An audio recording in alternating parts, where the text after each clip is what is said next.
Hi class, this is Mr. Barlow, and today we're going to do something called a flipped classroom, meaning we're going to start learning about this online before we come and meet in person, and then we're going to start building things once we're in class next time. So this is my favorite unit, and I can guarantee it's going to be one of your favorites too. It's called Projectile Motion with Siege Machines. So we're going to learn about how we can launch things using ancient weaponry safely.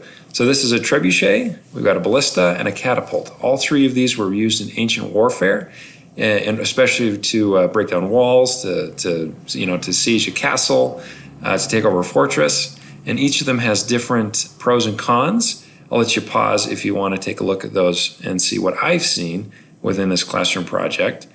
But here is a model of a live trebuchet. The next shot bounces into the target. Not good enough for Miguel. Not quite. He needs. So they add some oil. They add a little bit of grease to the axle. Grease. And then boom. A hit. It's a little low, but it. Grease.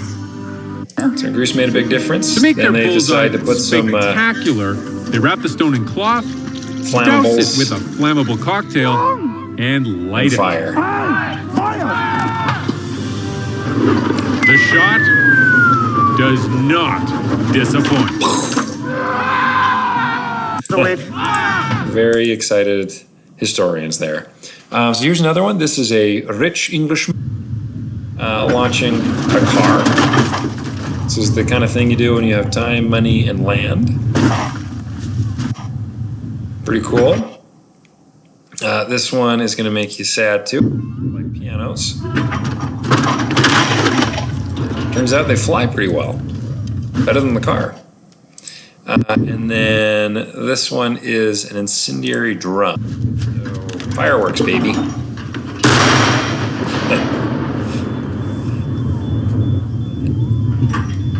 Yeah, time and money, folks. Time and money. Here, this is a ballista. Crank it up. It's essentially a crossbow. This was used by the Romans in ancient times. Launch spears, stones, and metal balls, that kind of stuff. Pretty cool.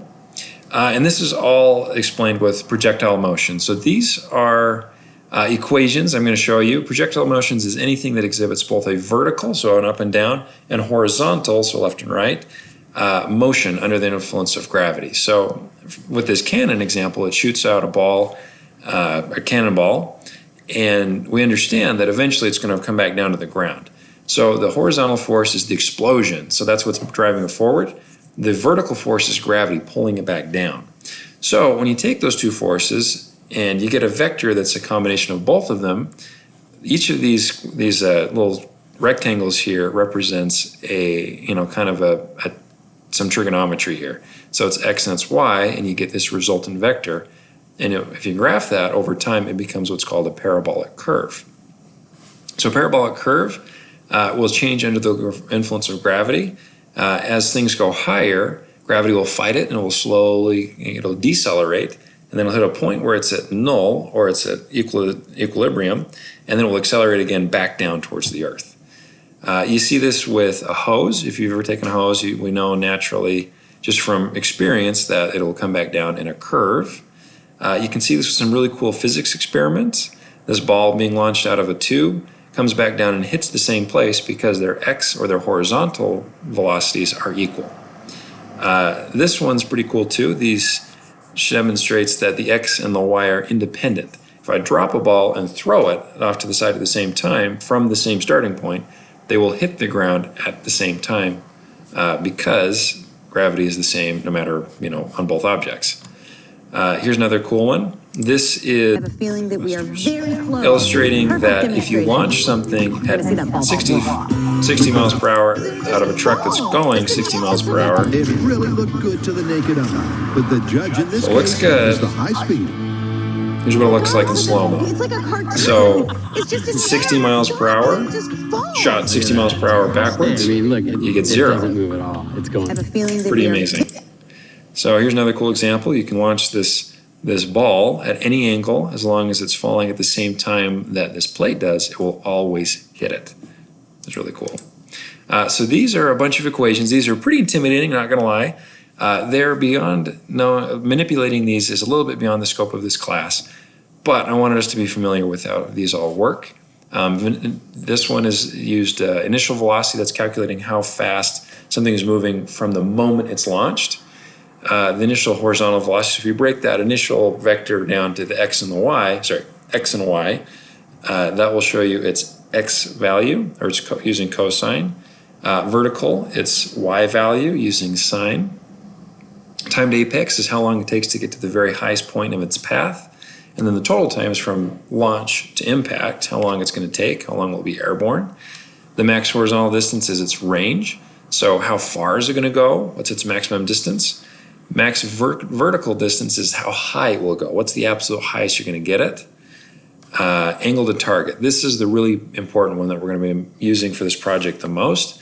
It's deciding how far or what angle you need to launch something at in order to hit a given target. And there's two angles, one that's below 45 degrees and then one that's above 45 degrees. So a line drive or a lob, kind of the difference there. So these are cool. What are we going to do about it? Well, have you ever played Angry Birds? Have you ever played Crush the Castle? Have you ever wanted to do either in real life? Well, now is your chance. We're going to do that. So we're going to make these siege machines large enough that we can actually take down towers. So the project requirements, it's got to be safe. You've got to have a range between 25 and 40 feet. It has to be less than 20 pounds. It must collapse to a size of less than 3 by 3 by 3 feet. And so it can be larger than that, but it has to collapse down to that size and be easily taken apart. Material is mostly wood, PVC pipe, and some metals. Power, it must be gravity fed or powered by a spring or an elastic. And it must be able to aim or have an angle that's manipulated. So it can't have the same angle every single time. So which of these is going to be best? I'm going to leave that up to you. You can pause here for a moment and kind of consider that and ask yourself which one you think would be best. From what I've seen, the trebuchet is the very best for distance, but its accuracy is difficult to control. The ballista is really good for the angle, but it's not always the most consistent. It tends to kind of veer to the left and the right a little bit. It's hard to keep that angle. The catapult, it's really good for power and consistency. However, they tend to kind of blow themselves up. The repeated impact of the arm coming up and hitting itself over and over again, sometimes the crossbar tends to break or a cord snap because there's just a lot of power that stops abruptly. Some cool examples here. We've got this Chobani yogurt cup launching this ball with a bunch of 2x4s. This one uses torsion. That's more accurate, more historically accurate to what they would have used in ancient times. This one's using surgical tubing. Pretty cool. This one uses a stop line or a brake line so that it doesn't fling too far forward and you can control the angle of release. Ballistas, here's some cool ones using some elastics, some cool ones that uses piping. This one's essentially a crossbow meant for tennis balls. This one was used by the Army in an activity they did to demonstrate some old ballistas. And then the trebuchet. This one is pretty common, probably was used in a physics class. Same with this one, very cool. Has a nice slot down here to guide the ball as it's being whipped around. This one's using a brick as a counterweight. So, can we build a slingshot? The answer is yes, but actually no at the same time. So you can, you just have to be very careful, and here is why. Tonight, who's boss? Ooh, that's gotta hurt. Boom. Okay. So, like we saw, this poor unfortunate soul, she launched the watermelon, but because the watermelon was in a pocket, that catapult had a pocket that goes around the watermelon, it has a tendency to catch it and then throw it back the other direction on recoil. So, if you're going to make one of these, you got to make sure that the pocket, that you're out of the line of fire, so you're not in the way of it coming back. And two, that the pocket is controlled like this one is, so that it can't flip forward and catch the ball and then bring it back at you. Luckily, we're using tennis balls instead of watermelon, so it won't be nearly as detrimental or painful, but but if we can avoid that, let's do. There's another good one. This pocket's really shallow, so it's very unlikely to be able to whip around and catch the ball before it releases. Here's another good example. This one looks more like a cannon using a spring. This one's great for angles. Same with that one. And then here's our rubric. So to make sure that we're all safe and we have a good time, safety is the number one most important part of this activity. And then meeting the other constraints such as weight, size, angle, and accuracy are important. If you follow the rules as given, you'll get full points on this one. And then accuracy, if you get 80% of the targets or more, you get full points on it. And yeah, it should be a great time. And I'm super excited to see what you guys come up with. I've seen some amazing projects in the past, and I can't wait to see what you guys come up with this year. So get those sketchbooks out and start figuring out what you want to do.